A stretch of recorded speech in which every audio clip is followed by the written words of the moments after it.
और एक हिंदू लड़की के साथ में मदरसे की 4 लड़कियां मुस्लिम रहती थी से तो कम से कम 10-12 साल वो बड़े थे।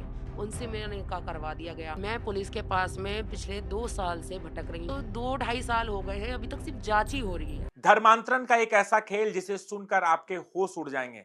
कैसे एजेंट के द्वारा लड़कियों को कॉलेज से ही अपने जाल में फांसना और फिर मदरसे में ले जाकर निकाह कराना, हलाला करना। एक लड़की की नर की कहानी क्या है, पहली बार टेलीविजन स्क्रीन पर आपके सामने होंगे। हमारे साथ बात करने के लिए पीड़ित लड़की है जिसका 3 बार निकाह किया गया, 2 बार हलाला किया गया और अपनी शिकायत को लेकर ये दर-दर भटक रही है और अभी तक इस पूरे मामले में इसकी शिकायत तक दर्ज नहीं करी। हमारे साथ पीड़ित लड़की है, उनसे बात करते हैं। ये बताइए कि आप किस उम्र में थी जब आपकी दोस्ती एक ऐसे लड़के से हुई जो एक एजेंट के तौर पे काम कर रहा था, फेसबुक के माध्यम से आपसे जुड़ा?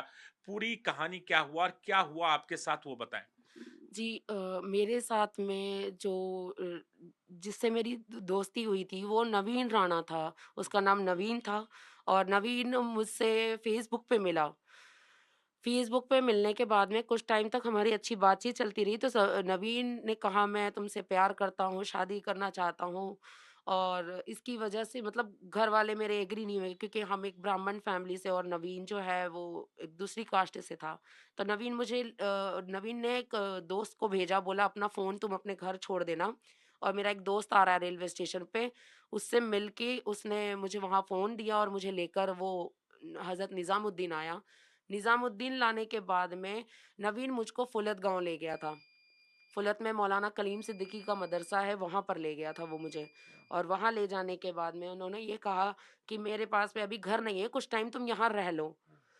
ठीक है, उसने फिर घर का मैं आता हूँ और घर का कुछ इंतज़ाम करता हूँ। आपको पता था कि जिस जगह जी। आपको ले जाया गया वो मदरसा है या किसी का घर है? नहीं, मुझे कुछ भी नहीं पता था। मुझे बस ये पता था कि वो किसी का जानने वाले का, उसके दोस्त का घर है हुँ, और मुझे वो वहाँ पर ले गया, तो वो अंदर जो माहौल लग रहा था, वो उसमें मैं थोड़ा-सा कंफर्टेबल नहीं हो रही थी क्योंकि अंदर औरतें का जो उनके यहाँ की औरतें हैं, उनका बिहेवियर कुछ अच्छा नहीं था। कितनी औरतें वहाँ पर थीं? वहाँ थी 5-6 औरतें थीं। अच्छा, जी। अच्छा। और फिर वहाँ पर जब मुझे ले गए तब मुझे पता पड़ा कि वो लोग नवीन को नावेद-नावेद कर रहे थे। मैंने बोला नवीन कहाँ है? 3-4 दिन हो गए हैं, अभी तक आया नहीं है हुँ, वो। तो उन्होंने कहा कि नावेद को हम बुलाएँगे, वो अभी किसी काम से गया हुआ है। मैंने बोला उसका नाम नवीन है, नावेद नहीं है। हुँ, आप नावेद को बुलाओ। तो उन्होंने फिर इतने मेरी ज़िद करने पर उन लोगों ने मुझे मेरठ के मदरसे में भेज दिया। अब अच्छा। मेरठ के जब मदरसे में भेजा, तब वहाँ पर वो लोग नवीन वहाँ पर मुझसे मिलने आया। हुँ, मुझे नवीन ने समझाया कि देखो तुम अब अपने घर से निकल चुकी हो और अगर तुम अपने घर जाओगी तो ज़ाहिर-सी बात है कि मैं घर से भाग के आ गई हूँ तो घर वाले तुम्हें मार डालेंगे। अब तुम यहीं पर रहो, तुम्हें अब मेरे साथ ही रहना है तो और तुम्हें ना एक सच बात बताऊँ तो मैं एक मुस्लिम फैमिली से हूँ और मेरे घर वाले तुम्हें एक्सेप्ट नहीं करेंगे, कबूल नहीं करेंगे जब तक तुम्हें इस्लाम की तालीमात मिल ना जाए।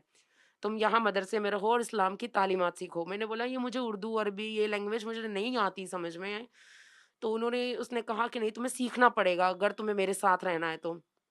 बस इतना बोल के वहाँ पर मैं रोने लगी और वो वहाँ से चला गया। नवीन उर्फ नावेद वहाँ से चला गया। नावेद के जाने के बाद क्या आप मेरठ के मदरसे में थी या फिर फुलत के मदरसे में लाया गया? नहीं, मैं मेरठ के मदरसे में थी। सुबह हमको कितने दिनों तक? वहाँ पर तो 2-4 2 2-3 महीने समथिंग वहाँ पर रहेगी क्योंकि जब तक वहाँ पर सुबह उठाकर 4 बजे उठाकर हमें तहज्जुद की नमाज़ पढ़ाना, फिर उसके बाद में फ़जर की नमाज़ ऐसे करके पूरी 9 टाइम की नमाज़ होती थी वहाँ पर। हम लोगों को स्पेशल क्योंकि वहाँ पर और भी लड़कियाँ थी जो हिंदू थी। पर वहाँ पर कितनी लड़कियाँ आपने बहुत बड़ी बात कह दी कि वहाँ पे और भी हिंदू लड़कियाँ थीं? हाँ जी, वहाँ पर और भी हिंदू लड़कियाँ थी, पर एक हिंदू लड़की के साथ में मदरसे की 4 लड़कियाँ मुस्लिम रहती थी हुँ। और कोई भी हिंदू लड़की एक-दूसरे से बात नहीं कर सकती थी। पूरा मदरसा आगे से फ्रंट से पूरा पैक था और उस छत पे भी ऊँची-ऊँची दीवारें बनी हुई थी। जी, तो वहाँ पर 2 से ढाई महीने रहीं और वहाँ जी, पर आपको सुबह उठाया जाता था और जी। उसके बाद 9 वक़्त की नमाज़ आपसे पढ़ाया जाता जी था। हाँ, 9 वक़्त की नमाज़ सिखाई जाती थी। उसके बाद में मुझे भी इस्लामिक तालीमात बहुत सारी हिंदी किताबें दी हुई हैं, वो मेरे पास आज भी हैं किताबें। और फिर वहाँ पर हमें अगर जो लड़कियाँ जैसे नहीं करती थी क्योंकि एक हैबिट नहीं है घर से कि हम 4 बजे उठे या फिर हम कुछ चीज़ में मतलब कुछ सीखें, तो वहाँ हमको मारा जाता था। सुबह फिर हमको है ना कौन मारता था आप लोग को? जो वहाँ हेड होती थी हमारी, अच्छा। जो हमको है ना नमाज़, कुरान सिखाती थी, वो हेड, वो मारती थी। फिर उसके बाद में वो हमें खाना नहीं देती थी और खाने के टाइम पे भी हमको चावल, और सिर्फ़ ये ट्रीटमेंट हम हिंदू लड़कियों के साथ में था और किसी के साथ नहीं था ऐसा ट्रीटमेंट। उन्हें अच्छे से खाना मिलता था, जो मुस्लिम लड़कियाँ थी। और हमें दाल वो सब्जी मतलब शाम के टाइम पे सब्जी जो वो मांस बनाते थे वो होता था, और रोटी देते थे दो, और बाकी पूरे दिन में वो चावल एक कटोरी और फिर लहसुन की चटनी। अच्छा। क्यों? क्योंकि तुम जब तक अगर याद नहीं करोगे तो तुम्हारा खाना बंद कर दिया जाएगा। जैसे उसमें बहुत सारी सूरतें थी, अम का पारा होता है जिसमें, और सूरतें हैं वो हमको सिखाई जाती थी। कुरान की मतलब नमाज पढ़ने की सूरत थी अल्हम्दुलिल्लाह रब्बिल आलमीन वाली। ये सारी सूरतें हैं, ये सीख जब तक हम सीख के सबक नहीं देंगे हमें खाना नहीं मिलता था। और जब हमें रात में 9 बजे खाना मिलता था पूरे दिन से, तो बस हम ये नहीं देखते थे कि क्या है क्या नहीं है। ये मतलब जैसे उसमें से हम अगर बोटी निकाल के भी रख दे तो उस पे भी हमें मार पड़ती बोटी थी। दिया जाता था यानी नॉनवेज दिया जाता नॉन-वेज, है। हाँ। तो क्या नॉनवेज में गौवंश या गाय का हाँ मांस जी, कुछ ऐसा? उस टाइम पे मुज़फ्फरनगर में कटती थी गाय। अच्छा। जी, और वही आता था मदरसे में, क्योंकि अच्छा। इतनी सारी लड़कियाँ हैं वो क्या खाएँगे? इसलिए। तो आपको कब पता चला कि जो आप मांस खा रही हैं वो गौमांस? वो तो हमें तब पता पड़ा कि जब वहाँ पर एक बार तकरीर हो रही थी, उस तकरीर में बता रहे थे कि इस्लाम में सबसे ज़्यादा पसंदीदा चीज़ वो है नॉन-वेज, ये वाला है, गाय का। तो तब हमें पता पड़ा कि हम लोग जो खा रहे थे, वो गाय का मांस था। अच्छा। जी। 2.5 महीने मेरठ के मदरसे में रहने के बाद फिर आपको कहाँ लाया गया? वहाँ पर जब मैंने बहुत ज़्यादा बोला कि अब इतना टाइम हो गया, अब तो मैंने बहुत कुछ सीख लिया है, अब नवीन क्यों नहीं आ रहा है? तब उन्होंने बोला कि ठीक है, अब तुम्हें हम वहीं ले जा रहे हैं नवीन के पास में। फिर वहाँ से मुझे फुलत लेकर आए, और फुलत फुलत यानी मुजफ्फरनगर? मुज़फ्फरनगर, जी। हाँ, फुलत गाँव में लेकर आए मौलाना कलीम सिद्दीकी के पास में, फिर वहाँ पर मेरा निकाह करवाया। किससे? नवीन से या नहीं, किससे? नहीं, को वहाँ नवीन नहीं था। और नवीन नहीं था? नहीं, नवीन तो नहीं निकाह था। किससे हुई आपकी? वो कोई मौलाना थे जो वो बहुत उम्र वाले थे। मैं मेरे से तो कम से कम 10-12 साल वो बड़े थे। हम्म। उनसे मेरा निकाह करवा दिया गया। क्या नाम था उनका? उसका नाम अब्दुल रहमान था। अब्दुल रहमान से आपका निकाह करा दिया गया। जी, जी। तो आपने उस समय एक्सेप्ट कर लिया कि अब्दुल रहमान से हमारी निकाह शादी हो गई है? नहीं, वो तो हमें पता भी नहीं था कि वो निकाह कैसे हुआ है। बस अच्छा। वो आए और उन्होंने कहा कि तुम्हारा इनसे निकाह हो गया है, और तुम्हारी तरफ से कबूल कह दिया गया है, और तुम्हारा अब इनसे निकाह हो गया, अब तुम चले जाओ। मेरा निकाह क्या मतलब शादी हो गई है।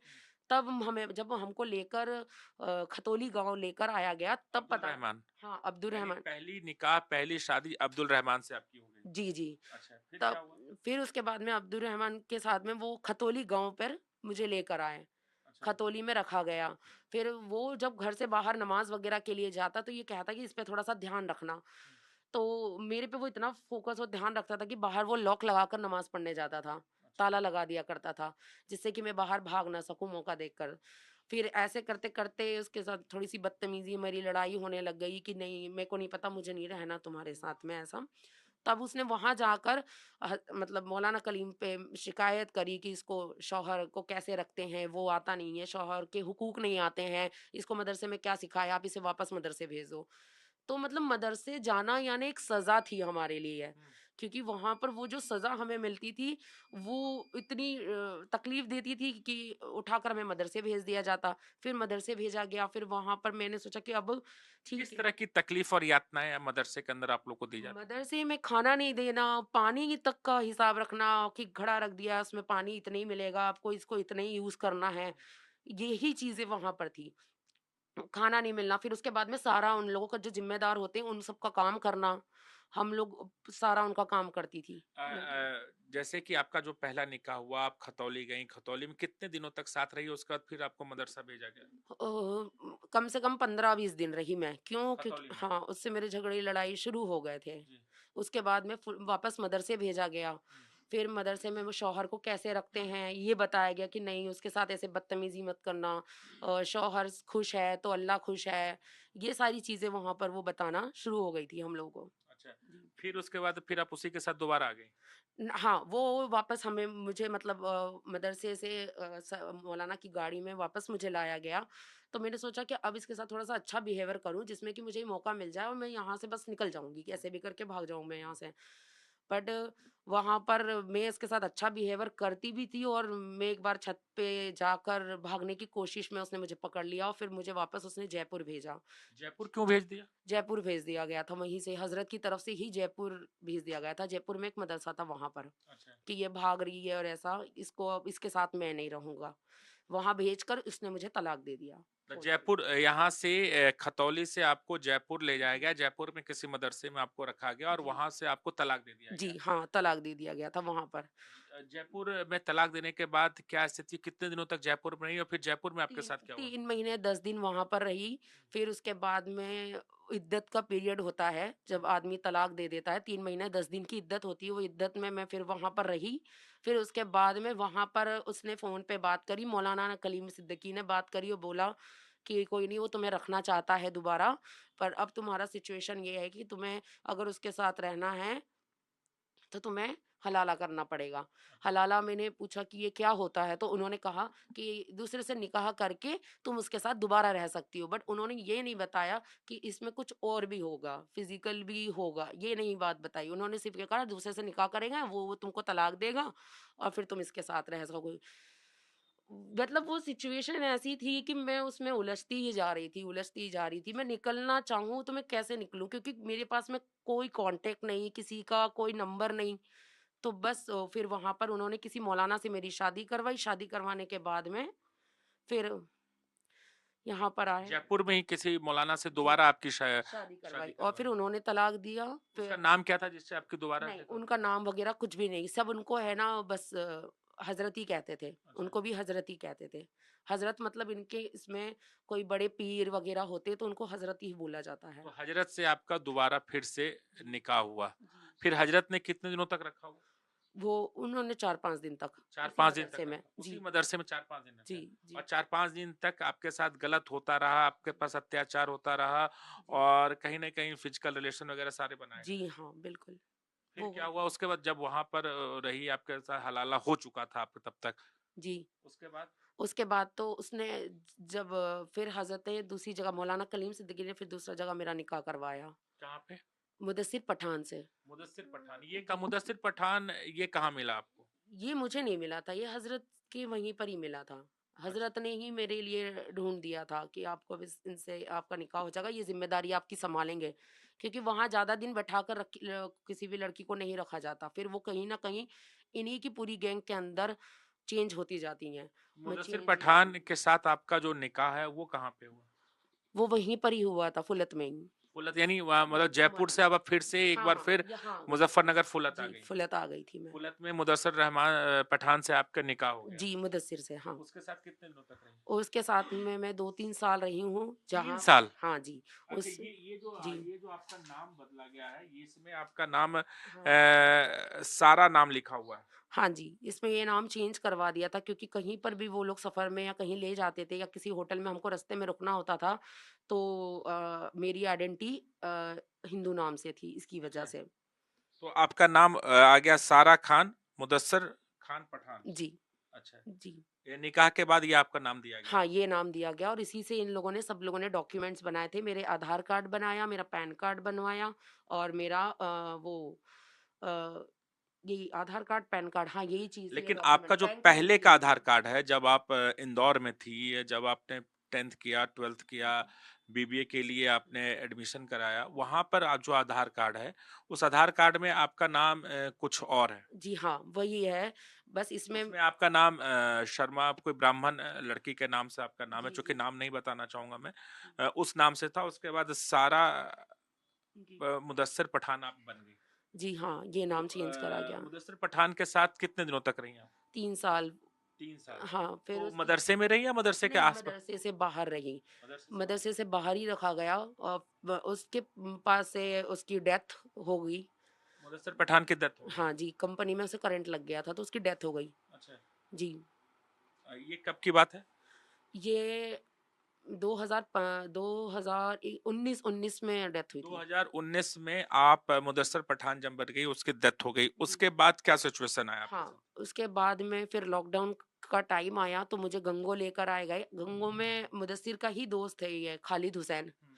इससे मेरी शादी करवाई गई। ये खालिद हुसैन से किसने आपकी शादी करवाई? इसकी शादी तो जमीयत ए उलमा हिंद ने। जमित। अच्छा। जमीयत जमीयत के हैं, सदर थे वो लोग। अच्छा। उन्होंने शादी मेरी करवाई मुदस्सिर से, और मुदस्सिर से शादी करवाने के बाद में बागपत के मौलाना बिलाल हैं, हाँ। उन्होंने उससे मेरा निकाह करवाया था।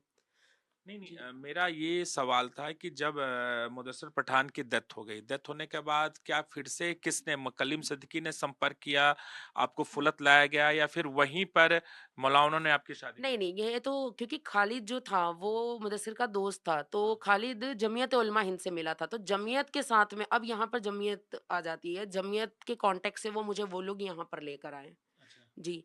और बाकायदा जिनके पास में गंगो में मुझे रखा गया, उनकी वाइफ के मोबाइल से ही जब खालिद मुझसे जब बात करता था, तो उसमें उसने ये कहा है कि देखो तुम शादी के लिए मान जाओ, मुझसे शादी कर लो, और ये बताया था कि मेरे बच्चे हैं और मेरी बीवी मर गई है, ये भी बताया गया था। जी। खालिद ने बताया था। हाँ। तो क्या खालिद से जब आपकी निकाह हुई, क्या उससे पहले भी हलाला होना पड़ा?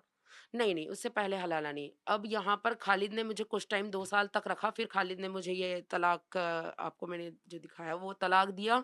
फिर उसके बाद में उसकी माँ ने और उसके भाइयों ने ये समझाया कि देखो तुम इधर-उधर कहीं मत जाओ, और भाई तुमसे शादी कर लेगा, और तुम्हारा मतलब जो हलाले वाला प्रोसेस है वो जीजा के साथ में, उनके जीजा के साथ में करवाया, जिसका नाम फ़खरुद्दीन मलिक है। हलाला दोबारा आपके फखरुद्दीन के साथ भी हुआ? हाँ, उन्होंने ये कहा था कि वो सिर्फ़ तुम्हें टच करेगा, वो कुछ नहीं करेगा, ऐसा नहीं होता है। वो जहाँ पहले तुम्हारे साथ जो भी हुआ, वो सब मौलानाओं ने गलत करवाया है, बाकी ऐसा कुछ नहीं होता है कि उसमें मतलब फ़िज़िकल हो, ऐसा बोलकर। पर वो जब मुझे लेकर गया, तो मेरा फ़ोन स्विच ऑफ करवा दिया था, और वहाँ बोला कि तुम्हारा इनसे शादी होएगी, उस शादी के बाद में तुम मुझसे शादी कर सकोगी। तो खालिद हुसैन के जो जीजा है, जी।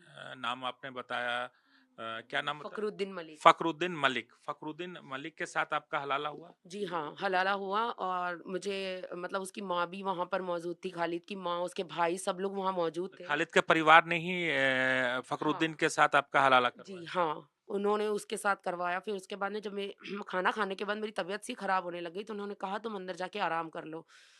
फिर उस टाइम की मैं सोई, अगले दिन जब मैं उठी हूँ तब मुझे पता लगा कि मेरे साथ में कुछ हो गया है, कुछ क्योंकि गलत हुआ है? जी। यानी फखरुद्दीन ने भी आपके साथ कुछ गलत किया है? जी हाँ, कला, और फिर उसके बाद में उन्होंने मेरे को डाइवोर्स दिया।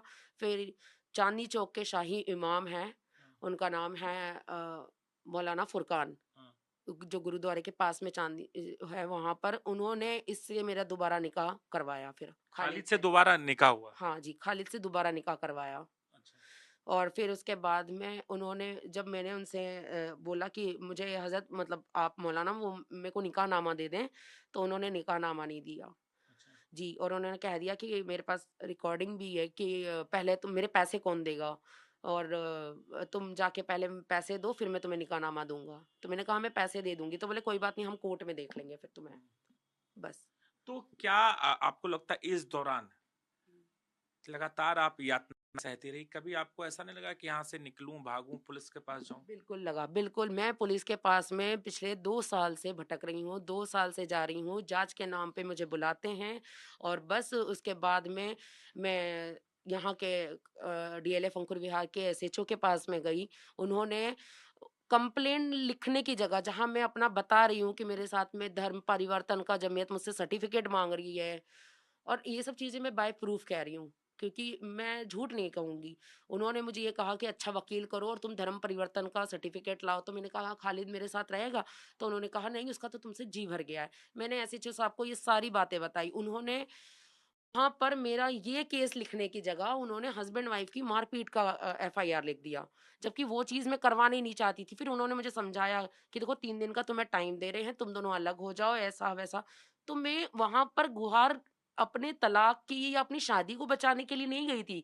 जो मेरे साथ में गलत करा गया है कि इस इंसान ने मेरा हलाला भी करवाया, इसने मुझे धमकियाँ भी दी, इसने मेरे को मेरे पीछे मारने के लिए सारी चीज़ें करी।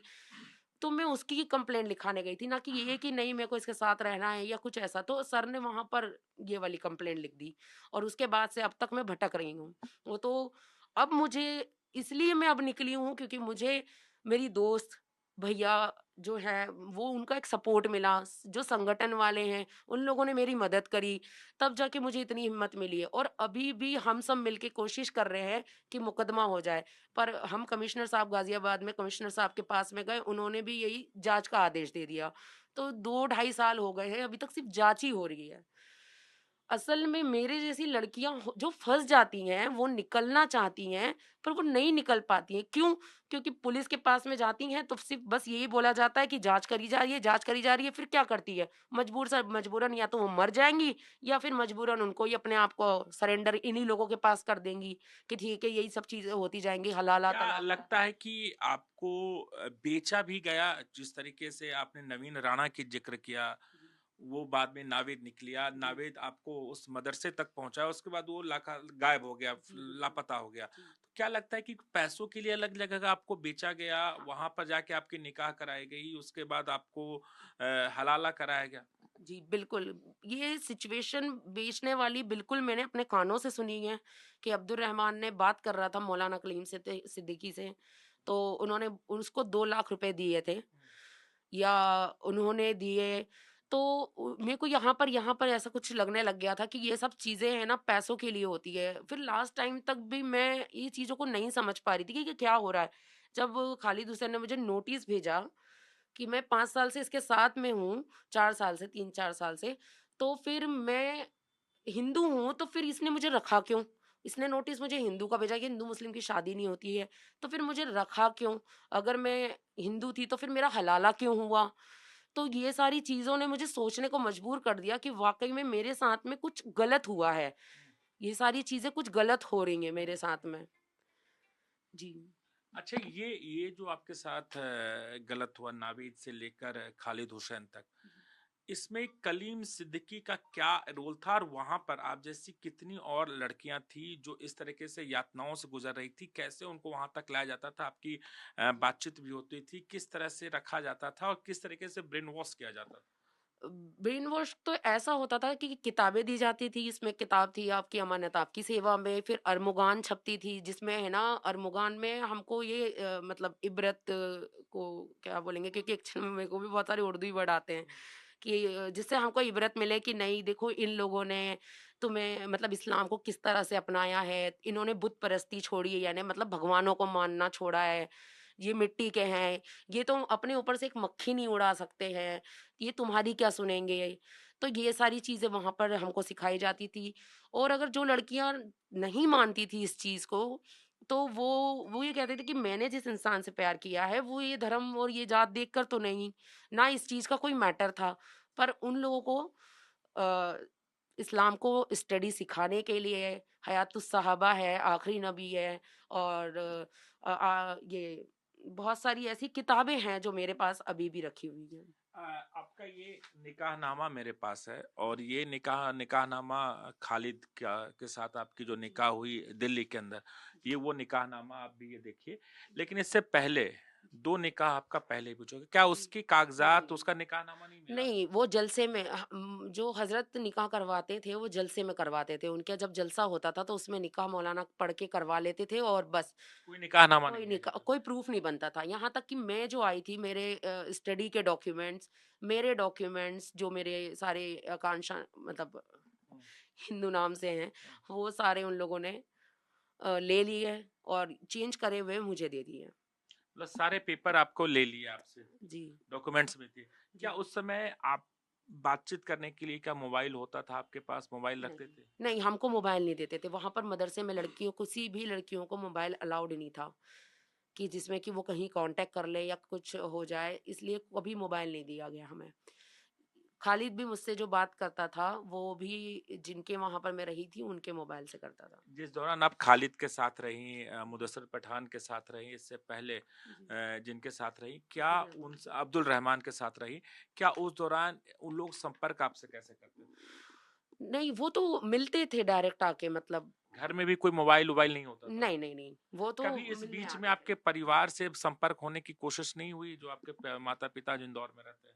जी नहीं, उनसे नहीं हुई क्योंकि नंबर तो मोबाइल में सेव होते हैं, याद तो नहीं था नंबर और फिर मैं किस उससे मैं उनसे संपर्क करती कि जब गलती मैंने कर दी तो इसलिए मैं उनसे संपर्क करना मेरे लिए बहुत मुश्किल था। तो क्या जी। अब चाहती हैं आप लोग कि मतलब अब इस स्थिति में कैसे इंसाफ मिले आप? मैं जो मुकदमे के लिए इधर से उधर भटक रही हूँ, मेरा मुकदमा लिखा जाए और योगी जी से मैं एक निवेदन करना चाहती हूँ कि है ना ऐसी कोई ऐसी हेल्पलाइन बने जैसे कि मैंने जब उन्होंने जारी करी थी यूपी एटीएस का तो मैंने उस पे भी कांटेक्ट करा। तो ऐसी कोई हेल्पलाइन वगैरह बने कि जहाँ पर कोई लड़की आए तो उसकी सुनवाई हो। सारे थाने वाले ऐसा करते हैं कि है ना वो सिर्फ़ जाँच का नाम देके उन्हें भेज देते हैं। पर अगर सडनली उसी टाइम एट द टाइम अगर कुछ हो जाए, तो कम से कम मतलब इतनी परेशानी नहीं झेलनी पड़े। तो शुरुआत में जब आप मदरसे में फँसी, कलीम सिद्दीकी के पास गई, क्या उस दौरान आपने कभी कोशिश नहीं की कि किसी भी तरह पुलिस तक पहुँच जाएँ, शिकायत कर दें या फिर किसी तरह भागने की कोशिश? इतनी सिक्योरिटी के बावजूद कोई निकल सकता है इम्पॉसिबल क्योंकि वहाँ इतनी सिक्योरिटी होती थी कि बाहर जेंट्स होते थे, लेडीज़ अंदर होती थी, कोई भी उस गेट को पार नहीं कर सकता था।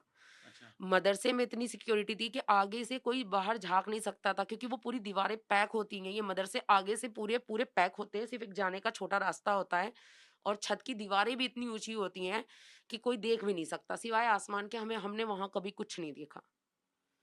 कलीम सिद्दीकी को यूपी एटीएस ने गिरफ्तार किया और कई मामले आए हैं। जो हिंदू लड़कियाँ वहाँ पे थी, उनको कैसे वहाँ पर रखा जाता था और वो कहाँ तक पहुँच पाईं? वो भी किसी न किसी थ्रू में ये मतलब प्यार मोहब्बत से ही फँसाया जाता था। जैसे कि वो कहते हैं कि है ना जंग करके कुछ नहीं हासिल होता है, प्यार से बहुत कुछ मिल जाता है। तो वो एक ये जो ट्रैप है प्यार से ही लेकर आने वाला है। हुँ। प्यार में फँसा कर लाना फिर उसके बाद में अगर वो अपनी सच्चाई भी बता देते तो क्या करें कि हाँ ठीक है मतलब लड़की उसको एक्सेप्ट करेगी क्योंकि वो पीछे सब कुछ छोड़ के अब उस इंसान के साथ में है। मजबूर में क्या करे वो? तो इसी तरीके से ये स्टेप बाय स्टेप एक पे जाती रहती हैं और दूसरा मोटिव है कि गज़वाए हिंद। गज़वाए हिंद इनके इसमें सबसे बड़ी चीज़ मानी जाती है कि हम एक आदमी के ऊपर कम से कम 4 औरतें तो होनी चाहिए। जो वो हर कास्ट की हों, हर उसकी हों, अपनी फैमिली मतलब उनकी वहाँ की भी मुस्लिम्स भी हों, तो वही मोटिव है उनका बस। गजवा हिंद का आपने ज़िक्र किया, क्या इसके बारे में क्या बताया गया था कि गजवा हिंद क्या है और इसके लिए क्या-क्या करना क्या चाहिए? प्रिपरेशन ये है उनकी गज़वा हिंद जो है, वो एक वक़्त पे आने वाली काफ़िरों के साथ जंग है, जो काफ़िरों के साथ जंग होगी। उस जंग में कई लोग हमारे शहीद होंगे, तो अपनी जनसंख्या तुम इतनी बढ़ाओ कि जिसकी वजह से कि हम इन लोगों पे हावी हो जाएँ, ये हम पे हावी ना हो और उसमें कई कत्लेआम होंगे। इसीलिए इनके यहाँ बच्चों का क्या गजवा हिंद का कोई पाठ पढ़ाया जाता था? कौन पढ़ाता था ये बात? जी। बहुत इंटरेस्टिंग आप बात बताई कि गजवा हिंद जो आप लोग को बताया जाता था कि अपनी जनसंख्या बढ़ाने के लिए और कहीं न कहीं इस्लामिक राष्ट्र बनाने के लिए जी, एक उनका एक मोटिव है जिसके ज़रिए वो लगातार काम करते हैं धर्मांतरण से लेकर जी। हिंदू लड़कियों को टारगेट करना, हिंदू लड़कियों के साथ शायद निकाह करना, फिर उसे छोड़ देना और अलग-अलग जगहों पे हलाला कराना, ये तमाम चीज़ें बिल्कुल सामने आती है। गजवा हिंद के बारे में क्या आप लोग को बताया जाता था? गज़वा हिंद के बारे में बस यही बताया गया है कि एक दिन हमें वो आपको जंग कोई किसी ने लड़नी है। बताया था? जी हाँ, बिल्कुल किताबें हैं, किताबों में इसका ज़िक्र है हुँ, और गज़वा हिंद के बारे में बाकायदा बयान होते हैं मौलानाओं के हुँ। और उसमें कहते हैं कि तुम इतनी औलादें पैदा करो जिसको गज़वा हिंद के लिए हम आगे प्रिपेयर कर सकें, हम तैयार कर सकें, बाकायदा जो हमें जंग करनी है एक दिन इन काफ़िरों के साथ में।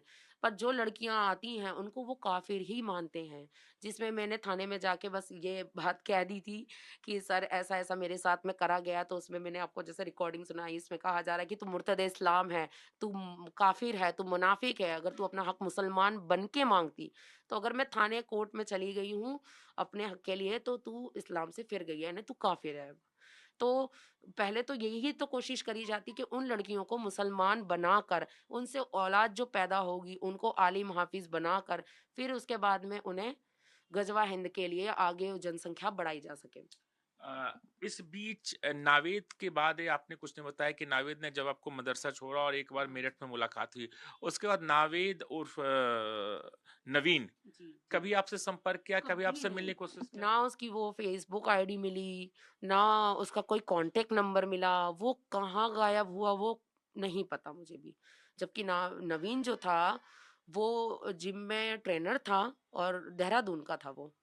देहरादून का रहने हाँ वाला जी, था। हाँ। क्योंकि ऐसे कई मामले भी अभी सामने जी, आए जी, हैं हाँ, जहां पर देहरादून। जिम ट्रेनर जी। लड़कियों को धर्मांतरण कराता था, उसको अपने जाल में फंसाता था और तमाम वीडियोस भी बनाए। जी। हमने देखा, कई खबरें भी आई सामने, उत्तर जी। प्रदेश के अलग-अलग जगहों से ऐसी खबरें आई। जी। तो क्या जिम ट्रेनर इस तरीके से लोग लड़कियों को ट्रैप में लाता है, हाँ। उसके बाद उसे बेच देता है एक बतौर जी। एजेंट के तौर पे? जी हाँ, बिल्कुल। क्यों? क्योंकि है ना जिम ट्रेनर जो होते हैं बॉडी पर्सनैलिटी दिखाना, अपनी अट्रैक्ट करना, फिर उसके बाद में वो अपनी मतलब वो कहते हैं ना कि मेंटेनेंस अपना करने के लिए वो इन सब चीज़ों में जाते हैं, जिसमें कि उनको पैसा मिले और पैसा मिले तो वो अपनी एक अच्छी लाइफ़ लग्ज़री और अपनी बॉडी पर्सनैलिटी को बनाने के लिए वो यूज़ कर सकें। तो इसीलिए सबसे ज़्यादा जिम ट्रेनर इस चीज़ में इन्वॉल्व जब हैं। मारपीट होती थी हिंदू लड़कियों को, जिसको बहला फुसला के वहां लाया जाता था, हुँ। उसको कन्वर्ट कराया जाता था, ये मारपीट कौन करता था, किस तरीके से यातनाएं देता था? हाँ, वहाँ पर वही